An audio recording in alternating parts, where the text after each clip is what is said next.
Hello and welcome to the Brutal Iron Gym podcast, where our goal is to cut through the BS and deliver the brutal truth about topics related to health and happiness. So today's topic is nutrition, and the title is Meat Sweats, Maintaining Metabolism While Dieting. So maybe a gross title to some, but recently I was hanging out with a friend, and after were done eating, they had started kind of heating up, sweating, and complaining about how gross they felt, and just how crazy it was that their body had gotten so hot. And they were trying to figure out what it was. Was it the temperature of the room? They were taking clothes off, so it was getting cool that way.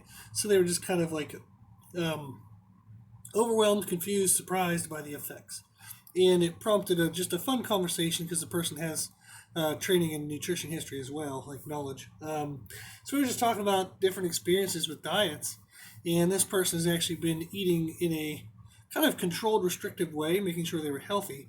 And this was a larger than usual meal, and it was also the night of a large workout. So their body grabbed that food and started getting to freaking work because it was trying to repair the damage from that training session. So they had kind of a perfect storm of response set up for their body to take those extra calories and not produce body fat, but put it to damn work and burn it up and build up the muscles, repair everything, make them feel good. So it was a great situation in which to have additional calories. And it brought up the idea, the title is Meat Sweats, because back when I used to do certain diets, I do remember I was, on the protein craze as everybody was back then, thinking you needed to have 2 grams of protein per pound of body weight, which is not true. But I'd try to eat, 400, 500 grams of protein every day. And in certain situations, certain times, I remember eating meat, or steak or seafood or something, and you'd just be wiping sweat off your face the whole time because your body was burning up. And that was reminding me of the title. So we kind of talked about the idea of caloric cycling and needing to be aware of metabolism health while dieting. So an example of this might be poor health, okay? In poor metabolism when dieting is chronically the cause of continual low calories over an extended period of time.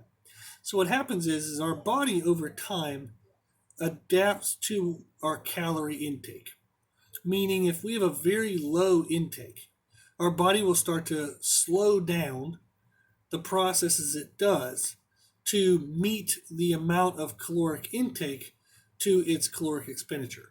So our body is designed to survive. So however long we've been on the planet, our body has needed to learn to adapt. So when we had times of scarce food intake, we would have to kind of adapt in the way we would process. Okay? Turn off certain processes that weren't deemed to be extremely necessary at that time so we could survive off the lower calories. Then when the higher calories came, kind of the feast or famine concept. So once they had a feast situation, where there was a ton of extra food around, the body would then take those calories, start to do all the things it had been putting off when it had times of lower calories. So our body has learned to adapt to our caloric intake, pros and cons. So in a good way and a bad way.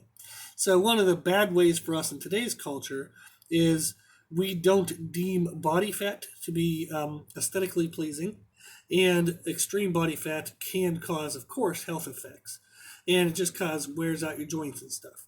So being overweight is not really a healthy thing, but our body's ability to store body fat was really important because body fat is just stored calories.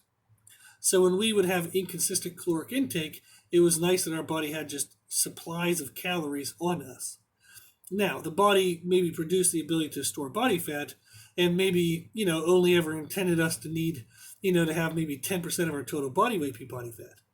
But with today's change of culture, change of activity and whatnot, it's not uncommon to see people over 30% body fat. And that's where you get, obviously a ton of health effects. So it's good that our body can store body fat, but we definitely don't need it to the degree in which it can do it now. So in podcast 173, titled The Need for Caloric Cycling During Diets. We talk about this concept of how the body downregulates and slows itself down to meet the caloric intake that we have when we diet. So if I have a diet that is chronically low, okay, consistently low in calories, my body will slow down and adapt to that low number. The downside of this for fat loss is when it adapts and learns how to survive off that lower number, we then no longer have a deficit or a difference between our caloric intake and our caloric usage, and therefore we no longer take extra body fat off. So when diets have just consistent caloric levels, we will get initial results, but those initial results will usually stall out. We tend to have very low energy. We get into miserable moods and just basically feel like crap, and we want to punch everybody in the face. We lose our motivation, our drive. We lose our basically give a shit of why we started the goal in the first place, and then usually we fail and abandon the diet. So it is a predictable outcome every single time I see situations like this. You can take the strongest minded person in the world and you put them on a low caloric diet and have them stay there for an extended period of time. They will eventually fail. Now, some people can last longer than others. Some people don't even last one damn day. Some people can do it for months and months and months, if not years, and it can turn into disordered eating, such as anorexia, and it can actually turn into health effects. So there are people with enough emotional distress that they will undereat themselves to death. So whatever their stress is greater than their body's cry to live and survive. And I actually had anorexia myself when I was younger, so I am speaking from a place of understanding and some degree of, like everybody, not everybody who has anorexia is going to be the same, just like not everybody who has depression is the same. So I'm not saying I understand all cases, entirely, but I am saying I'm familiar with that concept in a personal way. And the reason why I say that is sometimes, if you look at a guy, like I'm a male, so that automatically makes me less likely to have eating issues. And I weigh 280 pounds, so it doesn't look like I have eating issues. So without saying it, somebody might say, what the hell do you know? And but I've been there. So I spent 3 years of my life eating about one meal a day, making sure I burned off those calories as best as I could figure out what the calories were at the time. And so my goal was to end every single day to net zero or a loss of calories eaten versus calories expended. And I only understood at that time energy expended through exercise. I didn't even know that we burned calories just being alive. So what's called your basal metabolic rate. So in general, if we had to give some numbers and stuff to this, more to help with concept, with help with understanding, rather than worrying about the specific of this number. But in general, we burn about 60 to 70% of our calories that we eat per day just being alive. So exercise calories contribute actually very little, maybe 10, 15%, kind of at the high range of our total caloric needs for the day. So whether you exercise or not really only makes about a 10% difference in your calorie needs. So I was eating 0 calories, and then if I ate a 500 calorie meal, I'd go burn 500 calories in exercise. But I didn't recognize the fact that I was burning thousands of calories by just being alive and being active, going to school, playing football, doing things like that. So I was at a ridiculous caloric deficit. And I actually lost the sensation of what hunger felt like. So even to this day, I actually don't get what I believe to be is what hunger is. So I just know I'm supposed to eat, so I eat. And every once in a while I'll get if I don't eat, I feel lightheaded, I just kind of feel sick. And then I'll recognize oh, okay, that means I need food. But very rarely do I ever crave food. So, and that was from spending 3 years of my life turning off that feeling, turning off that emotion. So what I wanted to punish myself for was greater than my body's desire to eat food. So I understand that if somebody is doing a low caloric diet because they want to lose body fat and they want to lose it for very, significant emotional reasons that you are going to hold on so intensely and so tightly to the need to keep your calories low because you believe it's what's best.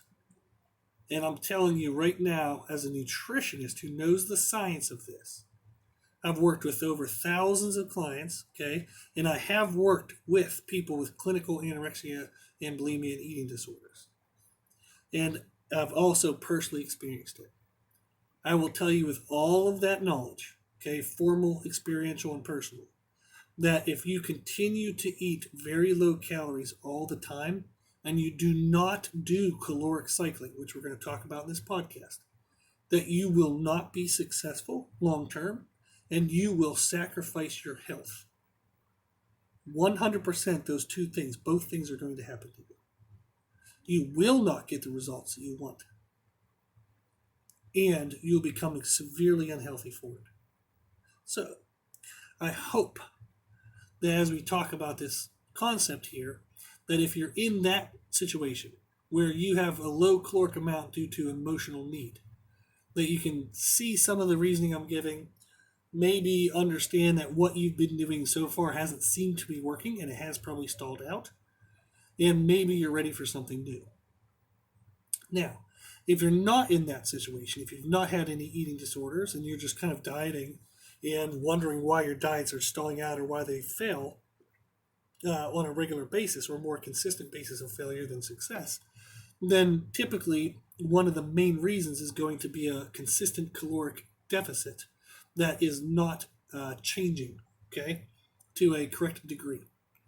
So, diets, when we have caloric cycling, when we have intentional caloric increases on some days versus other days, they get sustained progressive results over time.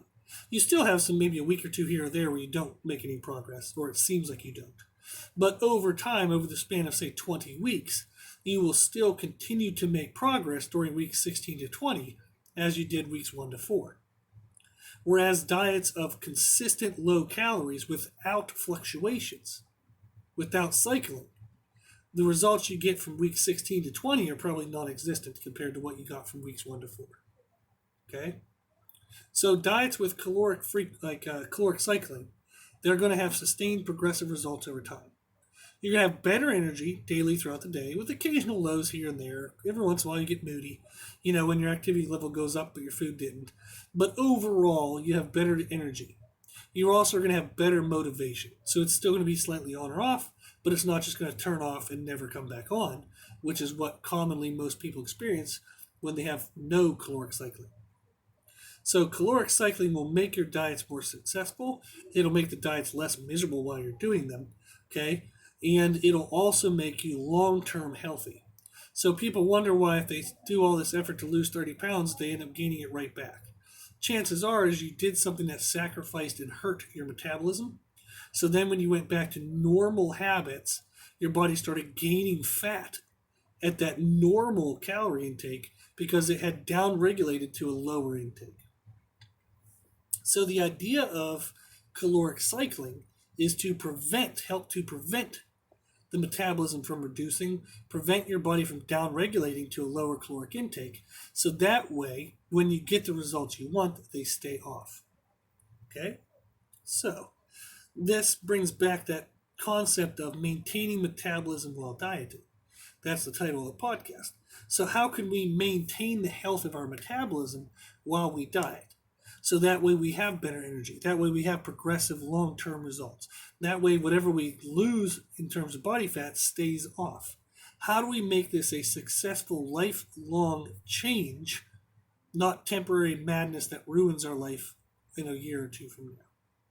And how we do that is to create some caloric cycling. So again, in podcast 173, we talked about the caloric cycling need in diets and probably gave some examples and stuff. And then what I want to talk about right now is just the different ways in which we can create caloric cycling. So one of the ways is to actually make caloric changes day to day.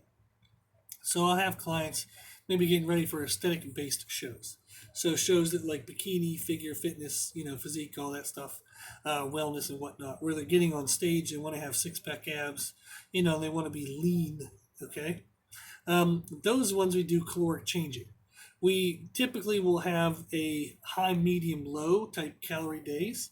So they might have a high, which is actually at maybe a little above maintenance calories or even at maintenance calories, depending on the person, the situation, and where they're at in their diet.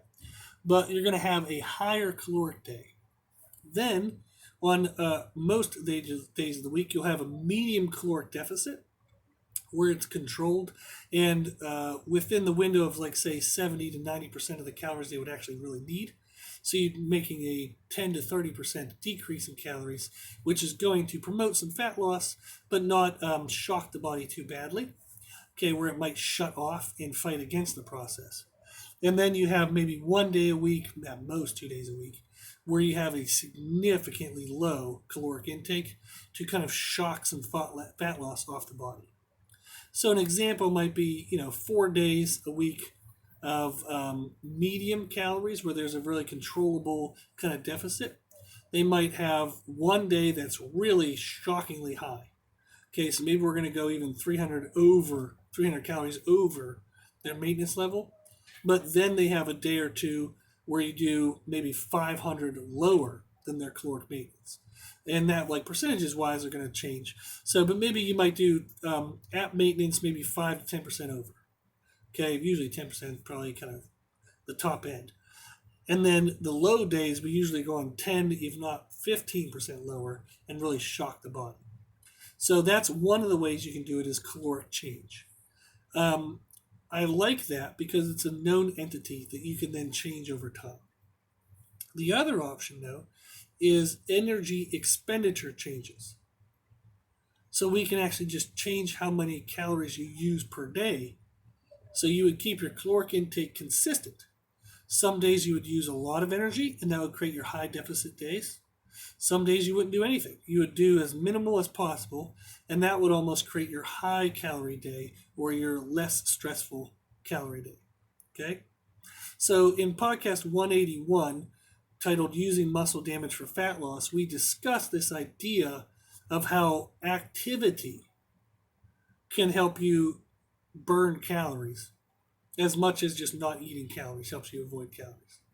So those are basically two. There's other options and stuff if we want to get nitpicky and stuff. But in general, two good options are to change your calories to create caloric cycling, or to change your energy expenditure to create caloric cycling. So how do you know which one you should do? In general, if you have a constant schedule, meaning your activity level is pretty consistent day to day to day, then it's better for you to change calories. So if you have a consistent energy output, it's going to be hard for you to then create fluctuation, obviously, right? Cycling.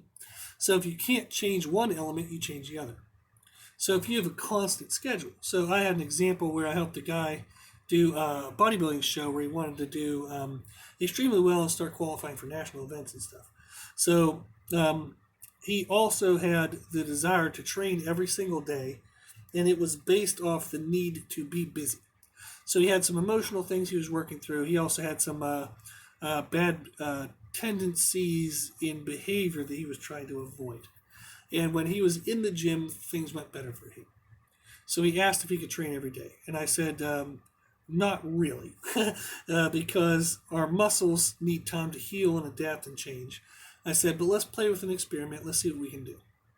And we ended up setting up a program where he trained 3 weeks in a row. So 21 days in a row he trained. And then the fourth week he only trained 3 days. And those were pretty low in terms of muscular damage intensity. He was more so just getting in the gym and being somewhat active. So for him, what he found is the 21 days in a row kept him active, kept him disciplined. Everything went really well. That week that he had where he was only in the gym 3 times, that was when he could catch up on errands and do projects and stuff that he had to put off the last 3 weeks. So he was still busy enough to maintain the healthy behaviors and what he needed to do in that aspect. But we ended up creating that situation. So he ended up training 21 days in a row. So we can't really have any kind of caloric expenditure change if he's training every single day. So we did calorie changes. So we had our high, medium, low days based on different training structures he had per day. So that was an example where if you have a constant schedule, You have to then create cycling through calories. However, if you have an inconsistent schedule, you have to rely on energy expenditure changes in order to make that system work. So if somebody kind of, maybe they only train 3 or 4 days of the week, well, those can be your kind of lower calorie days because you're going to burn up more of the calories that you eat.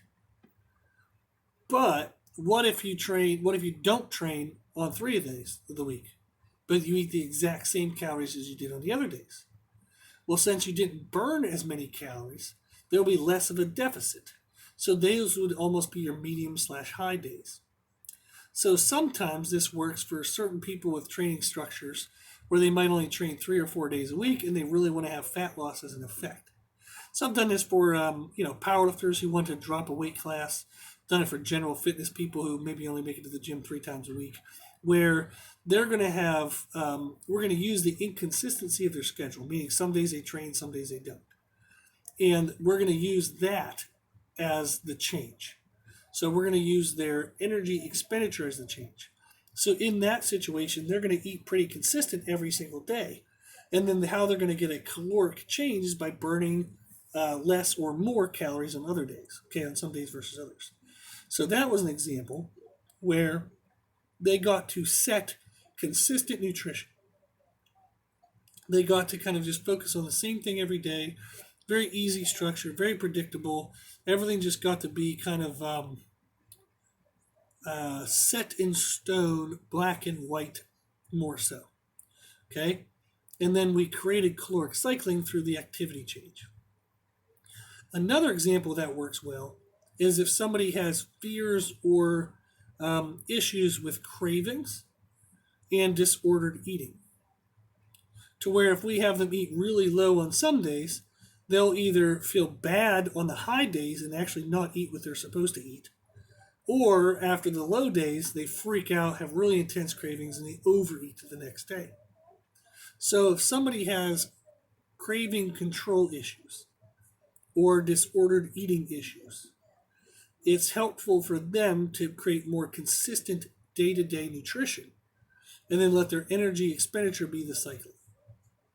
Now, in those cases, I also still like to go through and teach them how to control their nutrition to prevent self-punishment corrections.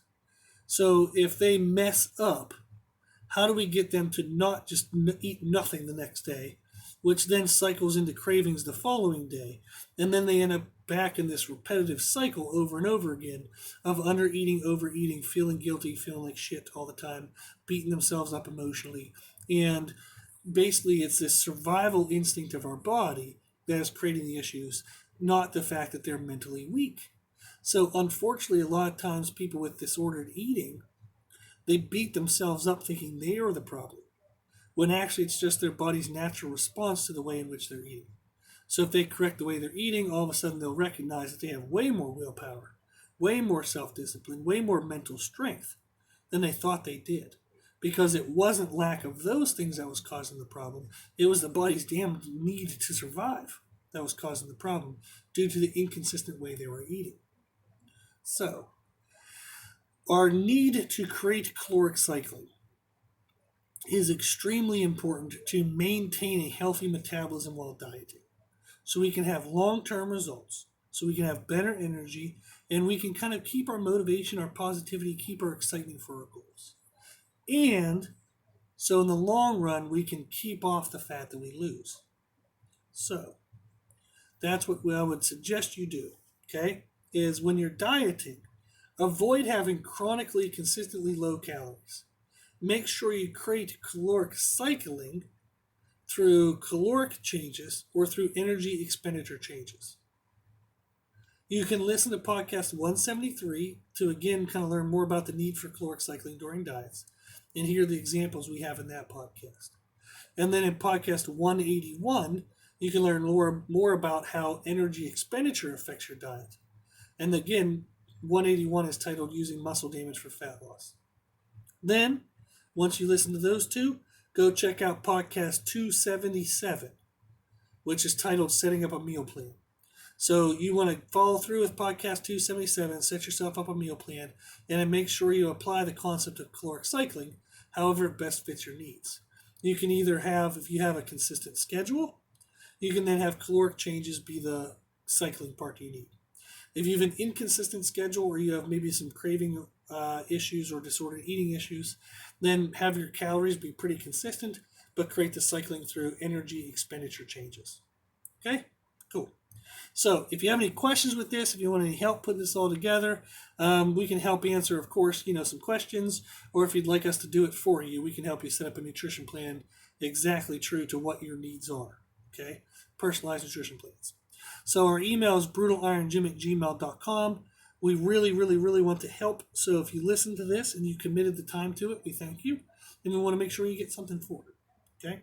So reach out with if you need any help with clarity or to kind of implement this. Okay?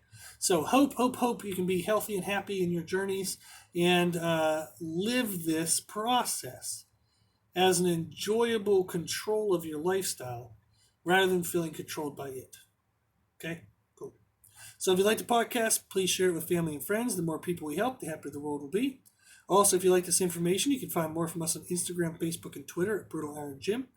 And if you have any questions, feedback, or suggestions, we'd love to hear from you. The podcast is for you, so we want to know what you want to learn about. You can tell us at our email at brutalironjim@gmail.com. As always, I hope this was helpful, and thank you for listening. And thank you for watching.